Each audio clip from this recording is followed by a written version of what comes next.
মাথা ব্যথা দূর করার জন্য কোনো দোয়া আছে কিনা, যে দোয়া করলে মাথা ব্যথা ভালো হয়?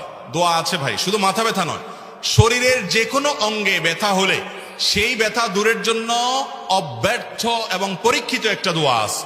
সেই দোয়াটা হলো আউযু বিইজ্জাতিল্লাহি ওয়া কুদরাতিহি মিন শাররি মা আজিদু ওয়া উহাযির। 7 বার পড়বেন। যেই জায়গায় ব্যথা হয়েছে ওই জায়গায় হাত রেখে আউযু বিইজ্জাতিল্লাহি ওয়া কুদরাতিহি মিন শাররি মা আজিদু ওয়া উহাযির, যার অর্থ হলো আমি আল্লাহর কাছে আশ্রয় চাই, আল্লাহর কুদরতের মাধ্যমে আশ্রয় চাই। কিসের থেকে? আমি যে ব্যথা অনুভব করছি এটা থেকে। একজন সাহাবীকে নবী সাল্লাল্লাহু আলাইহি ওয়াসাল্লাম দোয়া শিক্ষা দিয়েছেন, তার ব্যথার জায়গায় তিনি হাত দিয়ে দোয়া পড়েছেন, তারপর তাকে আল্লাহ তাআলা পরিপূর্ণ শেফায়ে কামেলা দান করেছেন। এজন্য আল্লাহর প্রতি সে বিশ্বাস রেখে আল্লাহ তাআলা হাদিসে কুদসিতে বলেছেন, আনা ইনদা যান্নি আবদি বি, বান্দা আমার প্রতি যেমন ধারণা করবে আমি তার সাথে তেমন আচরণ করব। অতএব দোয়া আপনি ওই ব্যথার জায়গায় রেখে যদি পড়েন, ইনশাআল্লাহ আল্লাহ তাআলা কি করবেন? সুস্থ